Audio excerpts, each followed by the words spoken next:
beats.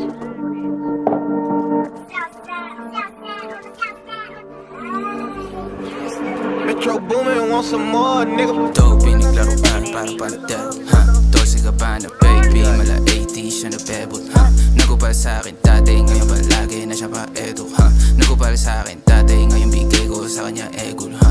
Ngayon din nila maelo, kaya ba binigay ebod, hinimay niya yung dala ko, dala niya i-player. Sabi ko thank you, sabi niya welcome red sun. Iwan sila parang N1, hinatawan ni Wai sa EDSA. Babaon binulong ko sa tenga, Na di ako pwede pa tumenga. Malapit sa pera di sa gera. Malandi na chika so na bad trip, kasi di niya ako makadena. Kasi ayaw ko siyang anakandaw. Hepabi o talagang downtown.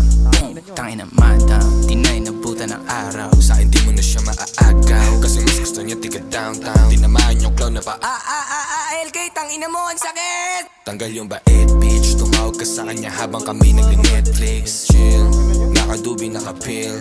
Kana yan digit ngayon kasi kita niya na parating na yung meal, ha? Kaso puso malamig o wala akong pakisaluhin mo yung bill. Hawak ko pills yan sa kanya gin at juice. Alas 12 sabi niya di na dus. O sa harap ka na dumaan nakatago lang siya sa ilalim yung susi. Ngayon ay gusto niya pang makauli. Sabi ko oo, edi mabuti. Kita ko pompo nila ng bobo. Sabi ko kung gusto niya edi do it. Sabi niya di na. Sabi niya LK mas malupit ka, kaya sa akin siya nangungulit. Mga abab kinukolekta. Yung isa pala ba malakenta? Yung isa ala niya kawalan siya, hindi niya alam ang daming pamalit dyan. Mga chika sa akin na paepal, nakakala sa Morato area. Nakagoma na ang mga pera, balat nakadikit sa magandang tela. Pasok sa kanan, labas sa kaliwang tenga, gano pa rin namin tema. Kana kami ko nasa Manibela. Gusto may pera dun kami re-recta. Basta may EA pati tableta. Basta may tubi, magandang music, magandang 2 chicks na naka-2-piece. Palalang 2Gs at saka 3 sticks. Una pa choosing ngayon puro chismis. Una mailip ng konti, ngayon di niya na matiis, ha? Wala nang makakaigit, Downtown kung may kailangan ka, kaya kaya kitang i-connect, ha? Pag kami na dumaan, alam mo malamig naman mo yung presensya.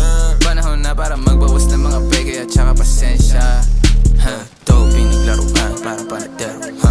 12 ka ba na baby? Mala 80 siya na bebot, ha? Nagupal sa akin